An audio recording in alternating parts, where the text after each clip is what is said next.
When the Denver Broncos take on the Cleveland Browns this Sunday at Empire Field at Mile High, what are some player matchups to watch? Who do we have our eyes on? And what are the keys to victory? Well, you're going to get all that and much more in today's brand new episode, Locked on Broncos. You are Locked on Broncos, your daily Denver Broncos podcast. Part of the Locked on Podcast Network. Your team every day. What's up, Broncos Country? Welcome into a brand new episode, Locked on Broncos, your daily Denver Broncos podcast, part of the Locked on Podcast Network, your team every day. Thank you so much to everybody in Broncos Country, all the everydayers out there who make us your first listen of the day, every single day. Just a reminder, you can get this podcast every single day, all year long for free on YouTube or wherever you get your podcast. So do us a favor, hit that subscribe or that follow button so you never miss out on a day's worth of Broncos news, content, coverage, analysis, and more. I'm Cody Roark, Broncos reporter for Mile High Sports, joined alongside, as always, by Sayre, Bedinger, site expert, predominantly orange.com. Today's episode of the show is brought to you by our friends over there at BetterHelp. Find your bright spot this season with BetterHelp. Visit BetterHelp.com/lockedon today to get 10% off your first month. Sayre, Sunday's game is fast approaching here, obviously, as everyone celebrated Thanksgiving. There's a lot of things that we got to go over here in terms of players to watch on offense, players to watch on defense, keys to victory. And as always, we always encourage Broncos Country to interact and chime in as they listen or they watch us here, my friend. But hey, let's really kind of put things under focus here for the Broncos offense against a very, very tough Cleveland Browns defense. Denver's going to have the work cut out for them. So in your opinion, who is a player that you have your eye on specifically here this Sunday that could make a big difference in the outcome of this game? Yeah, in the spirit of Black Friday, how about a little buy one, get one free here? I'm going to go with Javonte Williams and Samaje Perine at the running back position. Look, these two guys, Javonte, not a great game against Minnesota running the ball. Of course, the Broncos were forced to throw it a little bit more in that game, but I think you want to see a bounce back game from Javonte Williams right here against the Cleveland Browns, and you're really going to need that. We're going to talk about keys to victory, but you really need the running game to establish itself early. And I'll be interested to see, will the Broncos maybe give a little bit more work in the running game to Samaje Perine with him out on the field? I mean, if he's out on the field, maybe the Browns are going to be expecting a passing play, things like that. So maybe you kind of zig when they think you're going to zag sort of deal. So offensively, players that I'm looking forward to watch is that running back position. And it's going to be crucial for those guys to get going early on in this game if the Broncos want to have success against this tough Browns defense. When you look at Cleveland's defense, what they're allowing in terms of net rushing yards per game, they're the 11th ranked run defense in the NFL, allowing 99.6 yards on the ground. Denver's rushing offense right now, tied for 14th, averaging 110 on the ground. But obviously, last week is a little bit of an anomaly in comparison to what we've seen the previous 3 weeks here from Denver's rushing offense.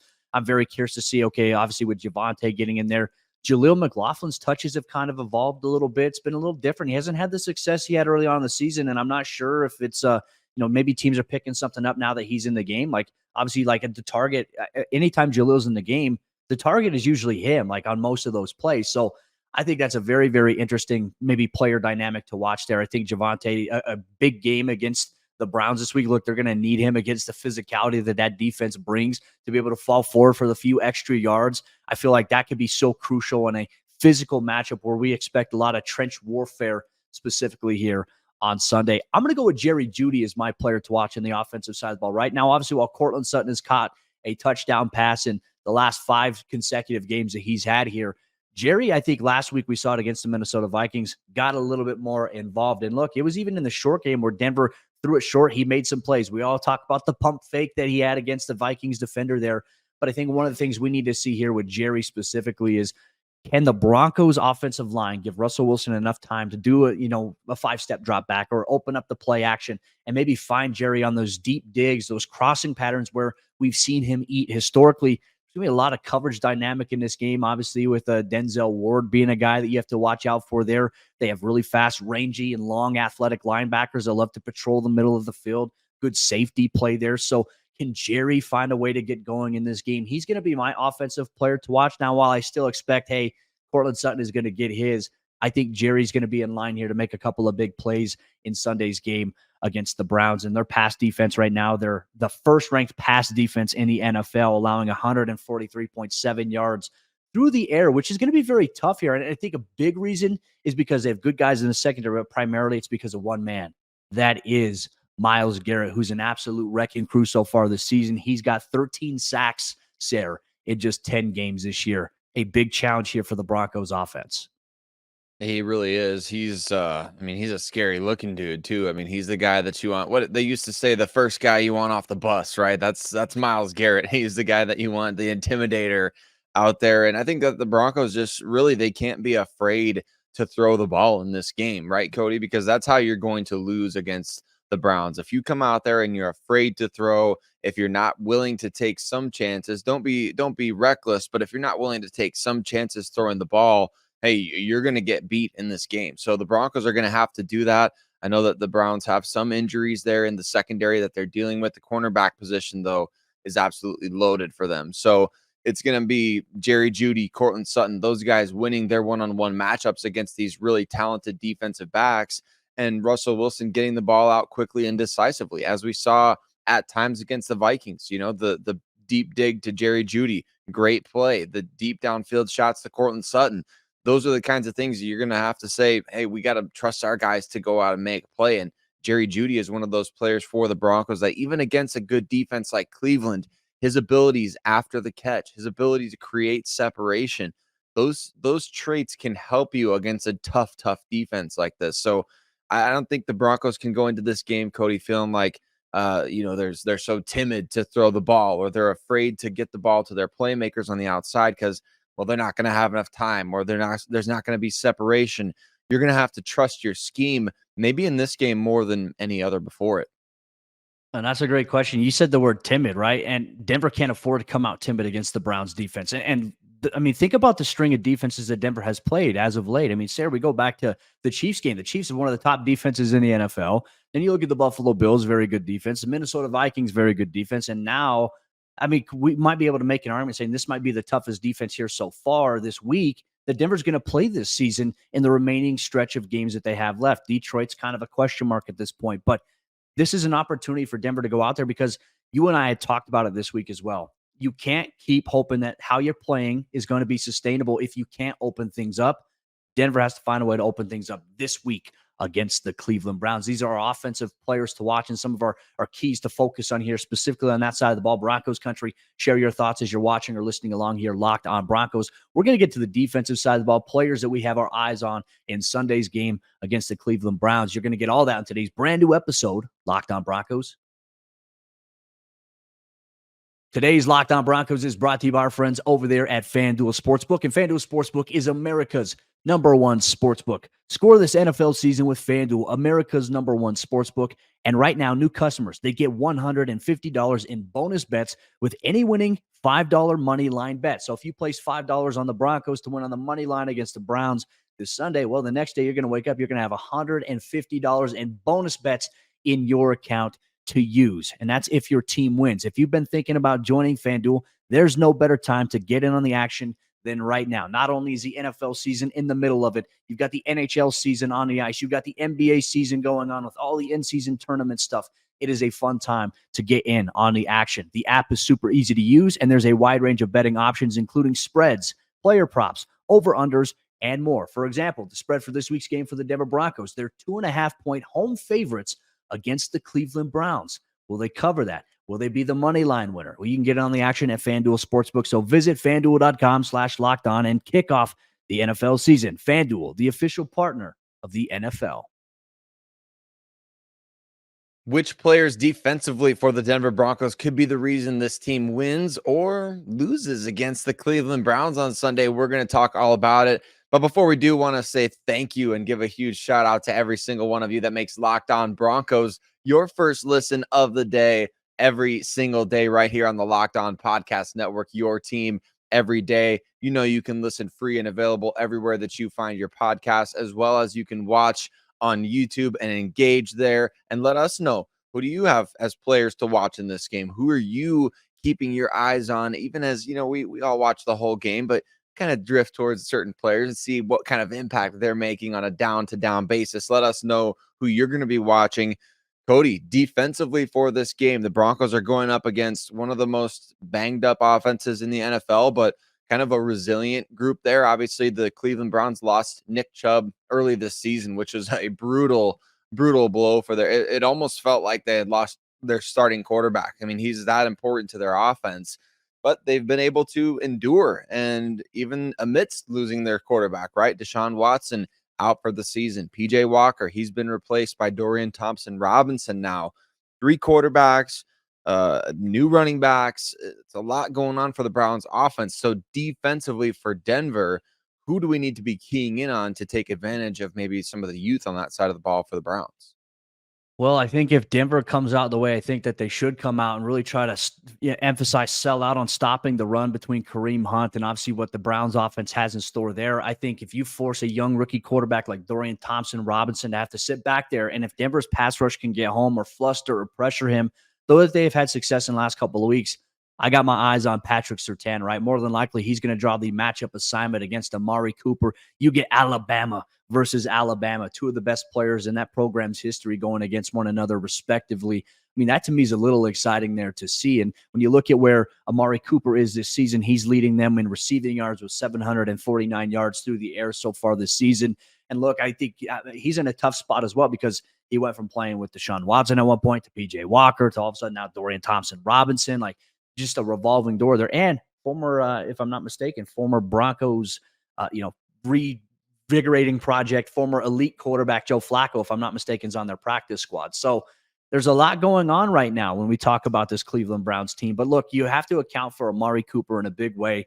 The best way to do that, Patrick Surtain. Now, we still have questions. What is the Broncos safety position going to look like opposite of Justin Simmons this week? We do not know that yet. We hope that, obviously a PJ Locke can be able to play. If not, we're going to be very curious to see if it's Delarian Turner-Yell that marches out there or if it's maybe somebody else that we don't even know. Maybe J.L. Skinner was active for the first time in his career last week for the Broncos. But for me personally, if I have to look at one player I got my eye on, it's Patrick Surtain because he's going to be going against their best wide receiver. That is Amari Cooper. Now, on the inverse, what position or what player do you have your eye on specifically here in Sunday's matchup? Because when you look at the Cleveland Browns offense right now, they're the number 3 rushing offense in the league right now. They're averaging 142 yards per game on the ground. I mean, that right there, the formula, considering that they lost Nick Chubb, some of the injuries they had on the offensive line, I mean, that's a pretty impressive statistic despite those circumstances. Yeah, they've been able to still run the ball pretty well, and a number of different guys are doing that. I mean, you mentioned Kareem Hunt. They've got Jerome Ford back there who's played pretty well. Pierre Strong, a former NFL draft prospect. I think we had him in a mock draft or 2 on our show when he was drafted. He's had some big plays. So I think that, to me, it's once again this Black Friday situation here, Cody. It comes up again. The buy one, get one. I'm looking at the linebacker duo of Josey Jewell and Alex Singleton because these 2 guys, to me, are going to be critical in terms of, making sure they attack the gaps, their gap responsibility, making sure runs don't go for more than 3-4 yards, right? If the running back gets to that second level, these guys have to be sure tacklers. And that was not the case early on against the Vikings. I think at one point they showed a graphic on Sunday Night Football that the Broncos had missed 15 tackles in that particular game. So you've got to be sure tacklers at the linebacker position in a game like this where we know Kareem Hunt. I don't know if I called him Kareem Jackson just a second ago, Cody. My mind is flying around right now. So if I did call him Kareem Jackson, I apologize for that. But Kareem Hunt over there for the Cleveland Browns, he's one of the better tackle breakers in the league. I know that wasn't necessarily the case last year, but he's consistently been a guy that doesn't go down on initial contact. And so you've got to be sure tacklers if you're Alex Singleton, Josey Jewell. If you want to really limit this Cleveland Browns offense, it's making sure they're not getting into 2nd and 4, 3rd and 3 situations like that where the whole playbook is open at their disposal. Those 2 guys are going to be crucial for it. And we've seen some additional areas that they're making impacts lately against the quarterback, right? I mean, they both did quite a bit of rushing the passer against the Vikings. Josey Jewell obviously making the huge play to hit Josh Dobbs and force an interception.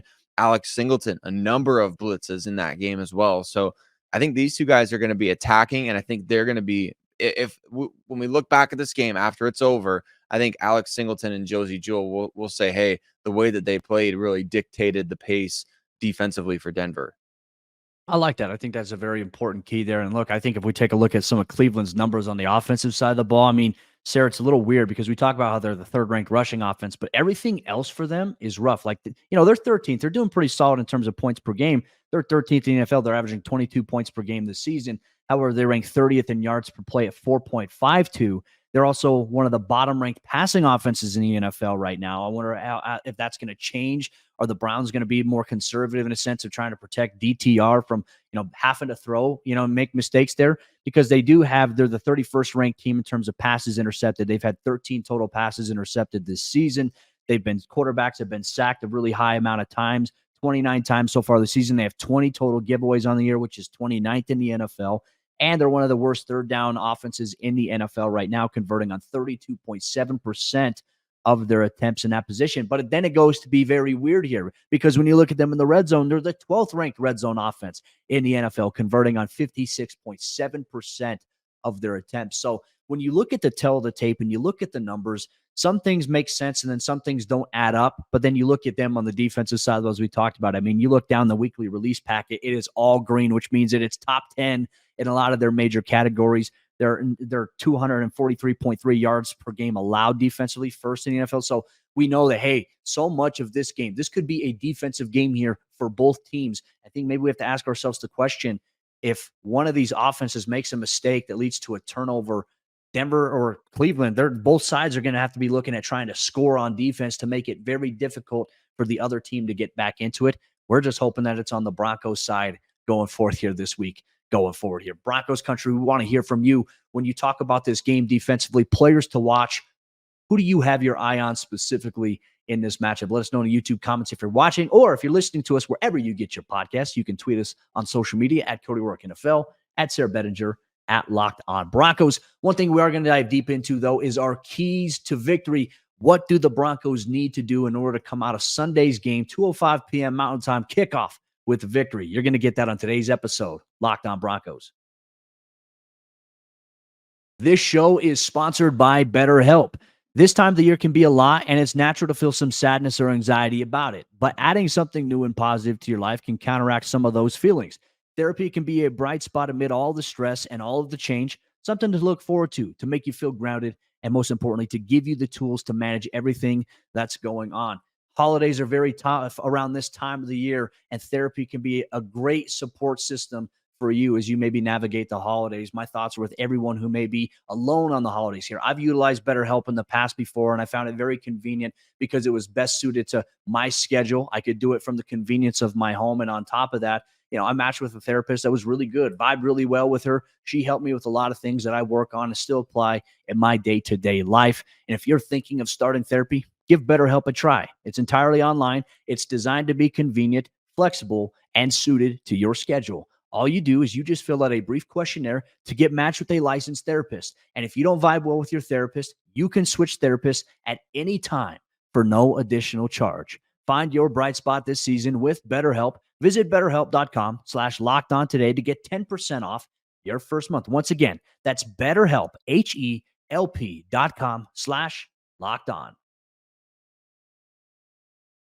As we jump into the fourth quarter action on today's episode, Locked On Broncos, I want to say thank you so much to everybody in Broncos Country once again for tuning in, making us your first listen of the day every single day. And a special shout out to everybody who are everydayers who never miss a show. Thank you so much for always supporting and rocking with us here. And make sure as we talk about our keys to victory, you share yours with other members of Broncos Country as well. Opening things up, Sarah, I mean, look, I think this Broncos season, the overall storyline, the drama that we have seen from this team from the first part of the season to this little bit of a run that they've had now, right? 4-game win streak, tied for the Philadelphia Eagles for the best overall active win streak right now in the NFL. How can Denver make that 5 straight wins, especially considering the start that they had? And if they do that, there's so much more momentum. I think it solidifies hope because I think a Denver win here against a team like the Cleveland Browns, I think it puts them into one of those wild card spots after this weekend. So, I mean, is it safe to say that this is a must-win game here for the Denver Broncos? Yeah, we've talked about it. The Broncos are kind of in the playoffs right now because specifically they're 2-4 against AFC opponents right now, which you've got to correct that in these final 7 games. You've got 6 more AFC games remaining out of the final 7, including this one, which just so happens to be against somebody who's standing directly in your way. I've seen the Russell Wilson Grim Reaper meme floating around, Cody, ever since No. this winning streak started, right? And it's kind of like that, though. It's like, hey, you're at the next door, Grim Reaper. You've got to do your thing, right? Because if you don't, I mean, you're not the Grim Reaper anymore. You're just a guy wearing a cloak. So the Broncos have to show up big in this game. And I think it sounds easier said than done, obviously. I mean, we talk about keys to victory, Cody, but to me, it has less to do with the on-field matchups and how, and more of the what. And it's that the Broncos need to find a way to get out to a 2-score lead early in this game, because I think if they can, especially if they can get a 14-0 lead in this game, I think it's pretty much game over. I don't know that the Browns have the ability offensively to come back against the way the Broncos defense has played this season. I don't think they have the firepower to come back from that. Now, that doesn't mean that they absolutely can't. I mean, the Browns have won a lot of close games this year. They've got a really great receiver. We talked about Amari Cooper. They've got other playmakers. David Njoku made a big play for them as they came back to win this past weekend. So I say that with all due respect to the way that they have been playing, because it's not like the Browns are a bad team with bad players. No, this is a really good team with really good players, and they just so happen to have a revolving door at quarterback right now, which is unfortunately kind of put some shackles on the way their season has been going. I've got the chance to cover the Browns this year, Cody. For you all know, I'm the site expert, Predominantly Orange, one of our sister sites. I've been able to cover the Browns, and I've been able to watch a lot more of them and see that this team is talented. I mean, Pro Bowl caliber players at just about every position on either side of the ball. So we're not talking about the Broncos just going into this game and, hey, we're playing against a rookie quarterback, you're going to dominate. No, but I think if you can get a 2-score lead against a rookie quarterback like this, it plays very much into your favor. And I think that's key to the Broncos winning. Like we said earlier, you can't be timid. You can't be afraid to throw. You can't be afraid to take shots downfield. That's how you're going to lose. If you play not to lose in this game against the Browns, I think, Cody, that's what's going to get you into big trouble, like we saw against the Vikings, where the Broncos kind of played not to lose there, and they almost did. They found a way. But man, if you do that against Cleveland, I think that is a team that's going to find a way to make you pay. I mean, they got the boogeyman on the defensive side of the ball, and he instills fear. And look, he's going to move around too. Like, that's the thing about Myles Garrett. He's not just going to stay on one side. He's going to stand up in the middle. He's going to rotate over to the right side at times, and he's going to play off the left side.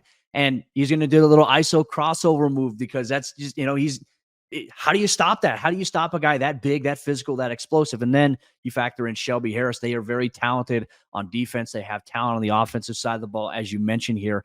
And I think that's going to make it challenging, right? But yeah, if Denver does go up 2 scores, like, that's huge. But that's going to be a tough task considering the defense in which they are going up against. So maybe they score on defense. Maybe they score on special teams. Hey, that might be a nice way to go up in that game. Doesn't matter how you do it. Just make sure you try to get a 2-score lead. But then if that's the case there, right, I think then you put Dorian Thompson-Robinson in a situation as a young quarterback, him being his second start in the NFL, and you're doing it at altitude at Empower Field at Mile High, where it's going to be raucous by Broncos country. That's a tough place to play. And look, we've seen Denver's defense, the pass rush, Baron Browning, Jonathan Cooper, Zach Allen, the linebacker blitz. I mean, you may even see some nickel blitz from Jaquan McMillan here from time to time. I think one of the things we need to take a look at here overall for the Broncos has to be getting after Dorian Thompson-Robinson, right? Because if Denver somehow shuts down the run between Jerome Ford and obviously Kareem Hunt, you're going to have to force him to sit back and be a passer. And we don't know. Like, that's where the allure is. That's where the mystery is. Now, while he threw an interception last week, here's the thing. He could light it up. Like, we don't know what we truly have seen from Dorian Thompson-Robinson yet in the NFL. And we can't just make, okay, well, he's a rookie, he's a young guy, means he's going to struggle. He could light it up. And I think that right there is where the question mark really comes into play here for the Broncos going forward in this game specifically. I just think that they have to fluster Dorian Thompson-Robinson, not make it easy, get your hands up in the passing lane. If you can get several quarterback hits, pressures, heck, even sacks, I think it'll make it difficult for the Cleveland Browns to get into the rhythm that they want to, because they're going to try to impose their will in the run game and then maybe dice you on some play action. I mean, let's not be let's not be secretive about this. The Broncos defense is going against another offensive scheme. Once again, in consecutive weeks that is very similar and what they have struggled to stop the run against all season long, dating back to Miami, dating back to the New York Jets, dating back to Minnesota, obviously Buffalo. They have to find a way to be more consistent, more gap disciplined. And if they can do that, stop the run and fluster this young quarterback, they're going to have a great opportunity, in my opinion, on Sunday to come out and win their 5th straight game ahead of the start of a 3-game road trip. They definitely are. And they've got the right pass rushers to get done what you just talked about as well, really getting after Dorian Thompson-Robinson. He's going to be another one of these guys like Joshua Dobbs, where if your initial pass rush gets home, you better believe that there needs to be a second guy running right behind him to make sure he goes down, because he's got escapability. He can run. He can make plays with his legs. And he did at UCLA quite frequently. I remember really liking him in this year's draft as a potential development option. And we're getting to see, hey, what does the development look like really quickly?